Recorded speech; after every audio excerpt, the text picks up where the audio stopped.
This is CBS 2 News at 10. It has been 1 week since Officer Michael Bailey was gunned down in front of his home, but as Chicago police continue to search for his killers, the city's top cop says fear of crime this summer should not be blown out of proportion.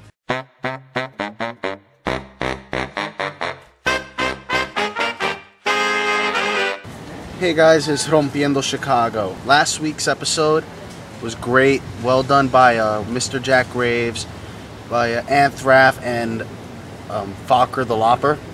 Three guys that I know, pretty cool guys from New York. They're in a band, Vortex of Hysteria. So check them out, subscribe to them, and whatnot. This week's episode is going to be a little different. I was planning to do, kind of like a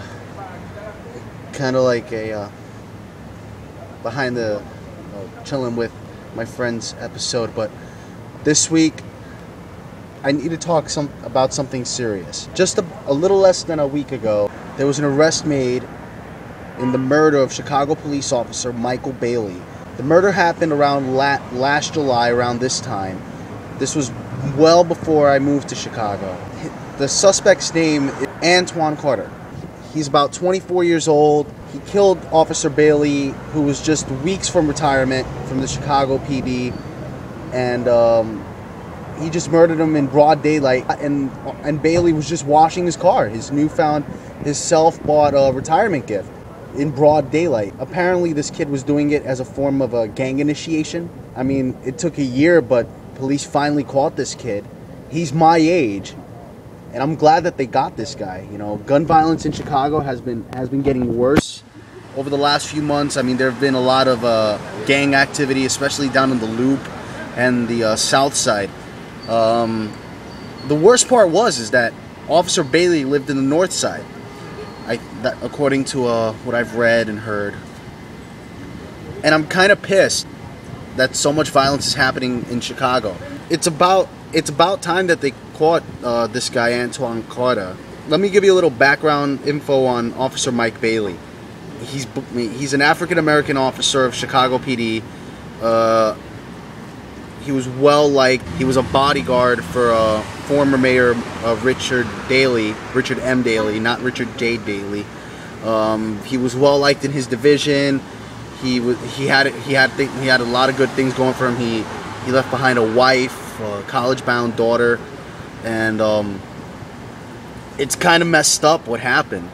To get shot in front of your house just doing nothing. You didn't even do anything to this kid, and this kid just comes up and shoots you, kills you, and for what? To be initiated into a gang?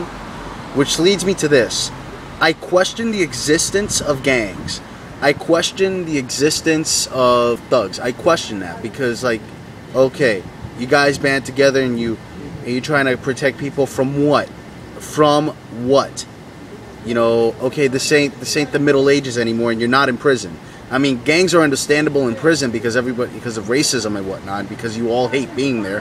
But what's the point of being in a gang outside of that? I really don't get that. If anything, the only gangs you should be joining, for those of you who are in gangs, I don't care what gang you're in. I don't care if you're this, that, or the other. I don't give one flying damn. Join the military. Join the military. They'll take you. If you like to kill people, join the military. And you get paid for that, and it's illegal. So join the military. There's no need for you to shoot random people. If you want to show that you're a man, and you want to do it by killing people, join the military. They will be happy if you killed a terrorist.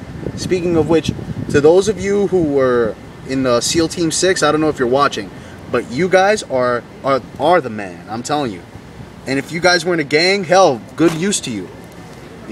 I give you guys credit. I don't give a damn who you are. I don't need to know who you are. But you guys are the man. Back to what I was saying. A year later, after Michael Bailey's death, now his family, most particularly his wife and his daughter, now have closure, knowing that they caught the guy that killed one of their own, and he just got about 2 days ago, he just got charged with murder and a slew of other charges. Relating from another case that he was in. And this guy, Antwon Carter, he has a history of killing cops. He assaulted 2 others a year prior. He was arrested on some weapons charges.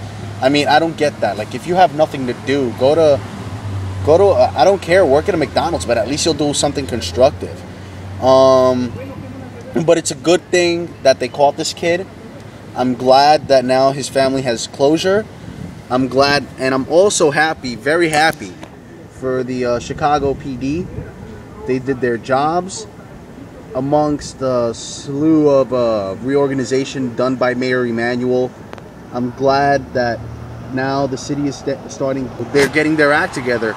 You know, Mayor Emanuel doesn't need so much police bodyguards around him and the aldermen. No, he's making sensible choices. He's doing what he said he'd do, and I'm glad. I mean, you know, and over the last few months, for those of you who don't live in Chicago, the city of Chicago has experienced a very big spike, not a spike, you know, rather a spike in violence.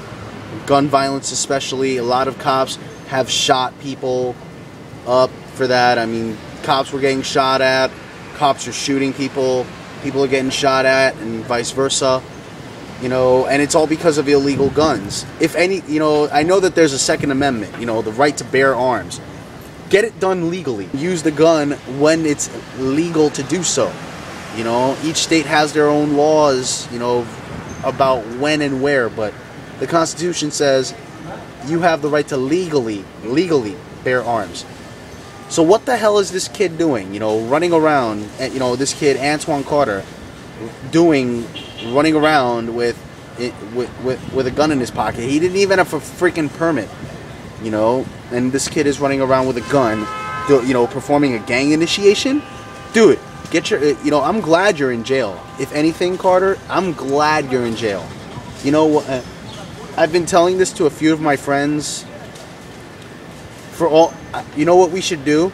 Take all the thugs and the gangsters that are in jail. This is a good way to save money, and you know, and not kill them. And I'm not saying I'm not opposed to the death penalty. I'll get to that in a minute. You know what we should do? Draft them into the military.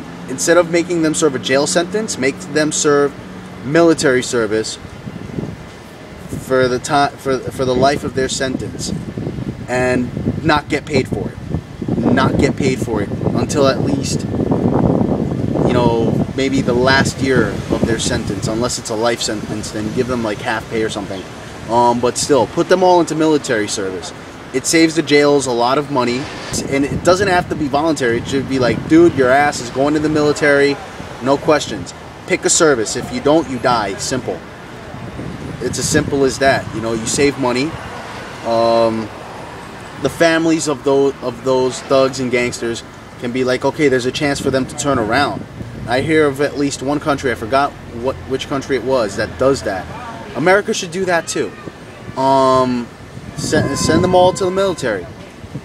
You're in this gang, your ass is going in this service. You're in this gang, your ass is going to this service, or something like that. Or put them all together, make them work together. Since they like killing people, they like to get drugs. Hey, send them to. You know what? They're already soldiers in Colombia helping the Colombian drug lords. You know what? Send them over there. Hey, confiscate the drugs and get high on your own supply. You know, simple as that. Back to the story, the episode of this vlog. You know, Mike Bailey. It's still fucked up that he died by some kid. You know, they're gonna hand him, I think, 25. I don't know, at least in New York law, but I don't know about here in Illinois. Probably it's 25 to life. I'm glad that now they caught him, and if you're a politician, especially in Congress, dude, consider writing a bill proposing that any gangster, instead of serving a sentence, either kill him or put him in the military without pay. Hey, if a dude from some gang gets shot and killed by a terrorist, hey, in a way it's fucked up, but then again, good riddance, you know? And for a regular soldier, of course, like a dude that has no, you know, no gang affiliation, no life in a gang, hey, it'll be fucked up. But if a dude was from a gang and he killed a few people while he was in while he was in the free world. Then he goes to jail, gets into the military, and gets shot at by the enemy. Good riddance. He doesn't have to come home. He got his bidding. To Officer Bailey, hopefully now with this, you have some closure that your death was not in vain. And to the Chicago Police Department, keep doing what you do. If anything, if you guys really want tips on how to deal with gangs, go to my old town. Go to my old city, New York. They know how to deal with gangs. Gangs in New York, they know not to mess around. So talk to them. You know, where I used to live, you know, gangs weren't that much of a problem, you know, so talk to the NYPD. You'll learn a lot from them. So until next week, this has been Breaking Chicago, Rompiendo Chicago. We'll see you guys next week. Take care, guys.